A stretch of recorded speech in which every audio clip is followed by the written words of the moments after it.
Assalamualaikum warahmatullahi wabarakatuh. Selamat pagi dan salam sejahtera untuk kita semua. Om Swastiastu, Namo Buddhaya. Perkenalkan kami dari kelompok 2, kelas Fisika Komputasi Praktikum 2B2 dengan dosen pembimbing Bapak Dr. Sugianto Sulistiono IRMSI dan anggota kelompok kami terdiri dari Saya M. Dita Nugroho dengan NIM 182231035. Saya Friska Winitias dengan NIM akhir 51.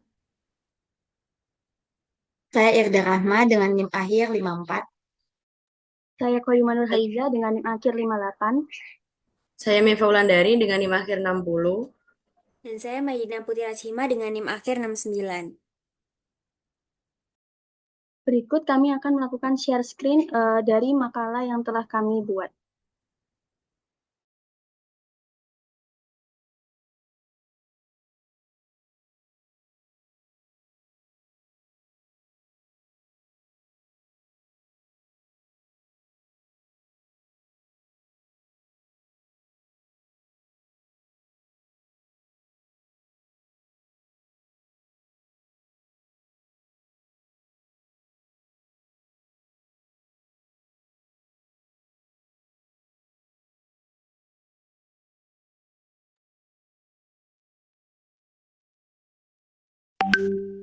Adapun judul dari proyek kami adalah simulasi penyebaran polusi udara di kota besar Indonesia menggunakan metode Carlo berbasis grid 2 dimensi.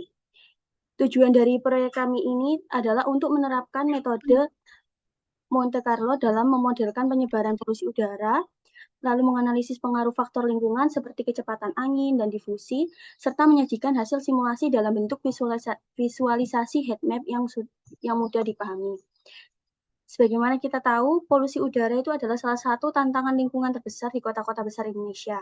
Partikel halus seperti PM2,5 menjadi polutan utama yang berbahaya karena berkontribusi terhadap peningkatan resiko kesehatan masyarakat sesuai jurnal World Health Organization tahun 2021, bahkan data dari IQR 2024 menunjukkan bahwa Jakarta ini konsisten masuk dalam daftar kota dengan kualitas udara terburuk di Indonesia. Dampak kesehatan akibat paparan PM2,5 ini tuh sudah diteliti sejak lama, misalnya oleh Dokri et al. Tahun 1993 dan Pop et al. Tahun 2000 yang menemukan kaitan antara polusi udara jangka panjang dengan meningkatnya resiko penyakit kardiopulmoner. Studi lanjutan juga mengatakan polusi udara ini tuh memicu penyakit kardiovaskular sesuai dengan jurnal Brock et al. Tahun 2010 dan Ariel et al. Tahun 2021 serta menurunkan harapan hidup sesuai juga dengan jurnal Pop et al. Tahun 2009. Di Indonesia sendiri tuh sesuai jurnal Syuhada dan Rizki tahun 2023 mencatat bahwa polusi udara itu menambah beban ekonomi karena meningkatnya biaya kesehatan. Selain emisi kendaraan, faktor meteorologi juga berperan besar, misalnya arah dan kecepatan angin, suhu, serta kelembaman yang mempengaruhi distribusi polutan di atmosfer, sesuai dengan jurnal Holmes and Wormska tahun 2006. Oleh karena itu, data lokal dari BMKG tahun 2023 ini tuh sangat relevan digunakan untuk mendukung permodelan penyebaran polusi. Berbagai metode itu telah digunakan sebelumnya, mulai dari model dispersi atmosfer klasik hingga pendekatan berbasis persamaan matematis. Namun dalam penelitian ini, kami itu memilih metode Monte Carlo. Alasannya itu karena Monte Carlo itu mampu merepresentasikan gerak acak partikel polusi dengan baik, serta partikel virtual dapat dimodelkan mengalami random walk atau difusi sekaligus terdorong oleh angin yaitu adveksi dengan melepaskan ribuan hingga ratusan ribu partikel. Kita itu bisa memperoleh gambaran distribusi polusi yang lebih realistis sesuai dengan jurnal Carlos dan Whitlock tahun 2008.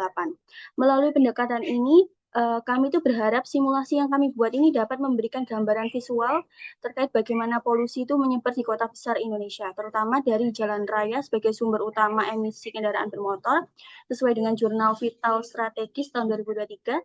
Dengan begitu itu hasil penelitian ini tidak hanya relevan secara akademis, tetapi juga bisa memberikan kontribusi kecil dalam memahami dan mencari solusi atas permasalahan polusi udara di kota besar. Oke, selanjutnya yaitu pada tujuan. Penelitian ini secara umum bertujuan untuk menerapkan metode Monte Carlo dalam pemodelan penyebaran polusi udara di perkotaan. Kami ingin menganalisis bagaimana faktor-faktor lingkungan seperti kecepatan angin dan difusi mempengaruhi konsentrasi polutan. Selain itu, hasil penelitian ini disajikan dalam bentuk visualisasi sehingga tidak hanya bisa dipahami oleh kalangan akademisi, tetapi juga mudah dimengerti oleh masyarakat umum. Harapannya, simulasi ini dapat memberikan kontribusi kecil dalam memahami sekaligus membantu mencari solusi permasalahan polusi udara di kota-kota besar Indonesia, serta menunjukkan bagaimana pendekatan fisika komputasi bisa digunakan untuk menyelesaikan masalah lingkungan nyata.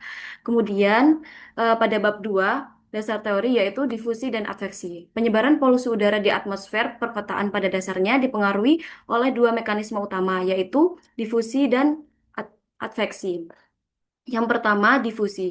Difusi adalah proses penyebaran partikel secara acak, baik karena gerakan molekul udara maupun turbulensi. Intinya, polutan akan bergerak dari daerah yang konsentrasinya tinggi menuju daerah dengan konsentrasi rendah. Misalnya, ketika kita menyalakan rokok di ruangan tertutup, asap akan perlahan menyebar ke seluruh ruangan, walaupun tidak ada angin. Dalam atmosfer perkotaan, difusi tidak hanya terjadi secara molekuler, tetapi juga turbulen. Nah, kondisi atmosfer berperan besar di sini. Pada atmosfer stabil, difusi vertikal terhambat sehingga polusi cenderung terjebak dekat permukaan tanah. Sebaliknya, pada atmosfer labil, udara lebih dinamis sehingga polutan bisa naik ke lapisan atmosfer yang lebih tinggi. Kemudian yang kedua ada adveksi. Adveksi adalah transportasi polutan yang disebabkan oleh gerakan massa udara secara besar-besaran atau lebih mudahnya karena tiupan angin. Kalau ada cerobong pabrik, misalnya asap tidak hanya menyebar ke atas, tetapi juga terbawa angin ke arah tertentu. Jadi adveksi menentukan arah utama penyebaran polusi dalam skala kota. Yang ketiga ada eh, peran kondisi atmosfer angin, difusi, stabilitas udara dalam penyebaran polusi. Dalam kenyataannya, difusi dan adveksi bekerja bersamaan. Difusi membuat polutan menyebar ke segala arah secara acak, sementara adveksi memberi arah dominan penyebaran. Dan kondisi atmosfer sangat menentukan efektivitas keduanya. Misalnya pada pagi hari, saat udara stabil, polutan lebih sering terperangkap di lapisan bawah. Tapi pada siang hari, dengan atmosfer yang lebih lebih labil, polusi bisa terangkat lebih tinggi. Oleh karena itu, untuk bisa memodelkan penyebaran polusi dengan realistis di perkotaan, kita hanya memahami kombinasi antara difusi, adveksi, serta faktor meteorologis seperti kecepatan angin dan stabilitas udara.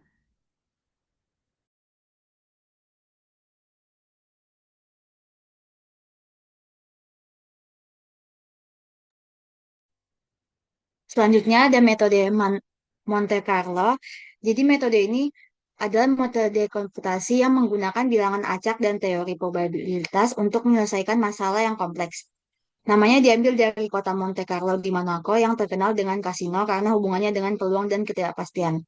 Prinsip sederhananya, kita melakukan simulasi berulang kali dengan angka acak, lalu mengambil rata-rata atau distribusi statistik untuk mendekati solusi. Jadi semakin banyak percobaan, hasilnya semakin mendekati kondisi nyata. Kedua, penerapan pada simulasi polusi udara. Dalam penelitian ini, partikel polusi diperlakukan seperti partikel virtual yang dilepaskan dari sumber emisi, misalnya jalan raya. Setiap partikel bergerak secara acak untuk mempresentasikan difusi dan sekaligus terdorong ke arah tertentu karena adveksi angin. Dengan menjalankan ribuan hingga ratusan ribu partikel, kita bisa melihat pola penyebaran polusi di kota secara realistis. Hasil akhirnya dapat divisualisasikan dalam heat map atau grafik untuk menunjukkan wilayah dengan konsentrasi polusi tinggi maupun rendah. Ketiga, keunggulan metode ini dibanding metode deterministik klasik. Metode deterministik klasik biasanya hanya menghasilkan satu solusi pasti dengan banyak asumsi yang menyederhanakan kondisi nyata.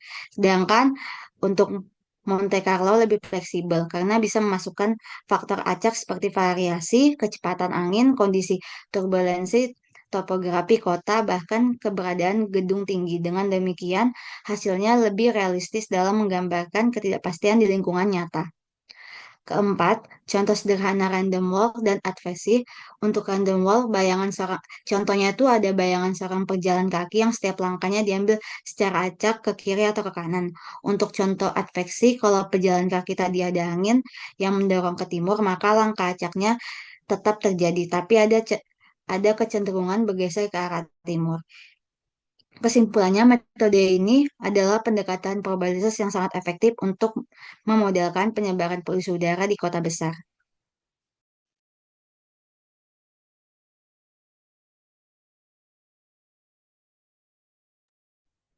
Baik, selanjutnya saya akan menjelaskan mengenai metodologi simulasi komputasi yang kami gunakan dalam penelitian ini. Yang pertama ada perumusan masalah. Masalah utama yang kami bahas adalah bagaimana polusi, khususnya partikel halus atau PM2,5 menyebar di wilayah perkotaan.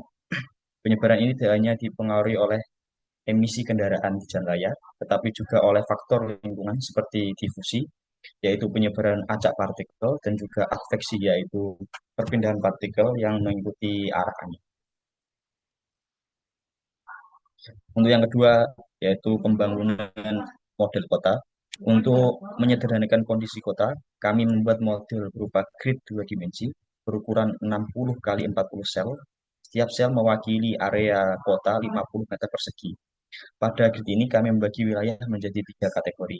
Yang pertama ada bangunan atau pemukiman. Yang kedua ada jalan raya sebagai sumber polusi utama. Dan juga yang ketiga ada taman sebagai ruang terbuka hijau. Dengan model ini kita bisa melihat bagaimana polusi menyebar dari jalan raya ke pemukiman maupun ke area taman. Kemudian untuk yang ketiga yakni parameter simulasi. Simulasi yang kami jalankan selama 600 detik atau 10 menit dengan langkah waktu 1 detik dengan sumber emisi jalan raya melepaskan rata-rata 200 partikel polusi setiap detik. Kemudian koefisien difusi yang digunakan adalah 20 meter persegi per detik, sedangkan kecepatan angin rata-rata adalah 1 meter per detik ke arah timur dan juga 0,2 meter per detik ke arah utara. Parameter ini kami pilih agar hasil simulasi tetap realistis tetapi mudah divisualisasikan. Kemudian yang terakhir ini perangkat lunak yang kami gunakan. Kami menggunakan bahasa pemrograman Python. Untuk perhitungannya kami menggunakan library NumPy. Kemudian visualisasi datanya kami menggunakan library Matplotlib sehingga hasil yang disimulasikan dapat ditampilkan dalam bentuk heat map maupun grafik konsentrasi polusi. Baik, untuk selanjutnya diterangkan oleh teman saya untuk hasil dan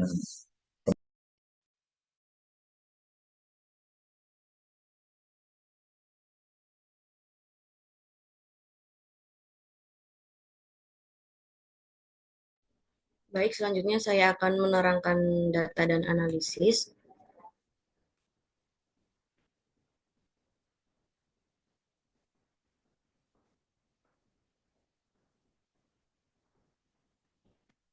Dari kode yang telah kita input menghasilkan output yang pertama yaitu kita akan melihat representasi kota dalam simulasi kami. Di sini kami menggunakan model grid 2 dimensi berukuran 60 kali 40 sel. Dalam grid ini kami kategorikan area menjadi 3 jenis. Yang pertama ada permukiman atau bangunan, yang kedua ada jalan raya, dan yang ketiga ada taman. Tujuan dari grid ini adalah menyederhanakan kota tetapi tetap mempertahankan ciri utama lingkungan perkotaan yaitu adanya jalan raya, permukiman, dan juga ruang hijau. Setelah kita mempresentasikan bagaimana kota dalam bentuk grid, sekarang mari kita lihat bagaimana polusi menyebar dalam grid hasil simulasi. Simulasi ini dilakukan selama 600 detik atau sekitar 10 menit. Dalam simulasi ini, partikel polusi dilepaskan dari jalan raya dengan rata-rata 200 partikel per detik. Pergerakan partikel kemudian dipengaruhi oleh 2 faktor, yaitu difusi acak dan adveksi angin. Gambar yang ditampilkan di layar ini adalah hasil simulasi berupa heat map konsentrasi polusi udara. Sumbu horizontal menunjukkan posisi kota pada arah X, sedangkan sumbu vertikal merupakan posisi pada arah Y. Warna yang terlihat mewakili tingkat konsentrasi polusi dengan skala logaritmik. Semakin terang warnanya, maka konsentrasinya akan semakin tinggi. Sebaliknya, semakin gelap warnanya, maka konsentrasinya akan semakin rendah. Dari heat map ini terlihat bahwa konsentrasi polusi paling tinggi berada di tengah, tepat di sepanjang jalan raya sebagai sumber utama emisi. Dari titik tersebut, polusi kemudian menyebar ke arah sekitarnya mengikuti pola angin dan juga dipengaruhi oleh proses difusi yang acak. Area yang ditandai dengan kotak hijau ini adalah taman atau ruang terbuka hijau. Terlihat di sini bahwa di area taman konsentrasi polusi jauh lebih rendah dibandingkan dengan jalan raya maupun pemukiman di sekitarnya. Hal ini menunjukkan adanya perbedaan paparan antar wilayah kota. Secara keseluruhan, heat map ini menegaskan bahwa jalan raya menjadi pusat polusi, angin adalah faktor dominan penyebaran, dan ruang hijau dapat membantu menurunkan tingkat konsentrasi polusi. Setelah kita melihat pola penyebaran polusi melalui heat map, langkah selanjutnya adalah kita melakukan analisis kuantitatif untuk mengetahui seberapa besar perbedaan konsentrasi rata-rata dan konsentrasi maksimum di ketiga wilayah. Hasilnya yakni sebagai berikut. Untuk grafiknya seperti ini. Kemudian untuk analisisnya adalah di sini yang pertama yaitu jalan raya. Jalan raya memiliki rata-rata konsentrasi 1,6147 dan maksimum 7,7320. Angka ini jelas menjelaskan bahwa jalan raya adalah pusat polusi sekaligus wilayah dengan paparan tertinggi. Kemudian ada bangunan atau permukiman dengan rata-rata 0,1657 dan maksimumnya 8,7600. Nilainya memang lebih rendah dari jalan raya, tetapi tetap signifikan karena letaknya di dekat dengan sumber emisi dan terpengaruh oleh angin. Kemudian yang ketiga, yang paling rendah adalah taman, yakni 0,0746 rata-rata dan maksimumnya 0,3880. Lebih rendah dibandingkan kedua wilayah yang lain. Jika kita bandingkan secara langsung antar wilayah, hasil simulasi menunjukkan bahwa pemukiman menerima konsentrasi polusi yang lebih tinggi dibandingkan taman. Hal ini wajar karena permukiman berada dekat jalan raya dan langsung terkena dampak adveksi angin serta difusi. Sementara itu, taman yang letaknya jauh dari sumber emisi memiliki vegetasi alami menjadi wilayah dengan konsentrasi yang paling rendah. Walaupun efek vegetasi tidak secara langsung dimodelkan dalam simulasi, namun secara teori tanaman memang dapat menyerap polutan dan meningkatkan kualitas udara. Dengan kata lain, keberadaan taman atau ruang hijau di perkotaan tidak hanya memberikan manfaat estetika, tetapi juga berfungsi sebagai zona mitigasi yang mampu mengurangi paparan polusi. Baik, sekian untuk hasil dan analisis dari kami. Selanjutnya akan dijelaskan oleh teman saya. Baik, sebagai penutup, jadi berdasarkan dari hasil penelitian dan juga simulasi Monte Carlo yang sudah kami lakukan, kami dapat menyimpulkan bahwa penyebaran polusi udara di kota besar ini merupakan fenomena yang sangat kompleks. Jadi dipengaruhi dari bagaimana faktor lingkungan dan mekanisme fisik yang terjadi. Konsentrasi polusi tertinggi itu terjadi di sepanjang jalan raya sebagai sumber emisi utama, dan sedangkan permukiman dan sekitarnya itu menerima paparan yang menengah. Dan ruang terbuka hijau itu memiliki konsentrasi yang paling rendah. Nah, di sini faktor adveksi itu merupakan perpindahan polutan akibat arah dan kecepatan angin. Jadi itu sudah terbukti menjadi faktor dominan yang memindahkan polutan ke area yang lebih luas. Sementara difusi melalui gerakan acak partikel itu berperan meratakan konsentrasi polusi ke wilayah di sekitarnya. Selain itu, variabilitas emisi itu juga menimbulkan hotspot sementara yang semakin menambah kompleksitas dari distribusi polusi.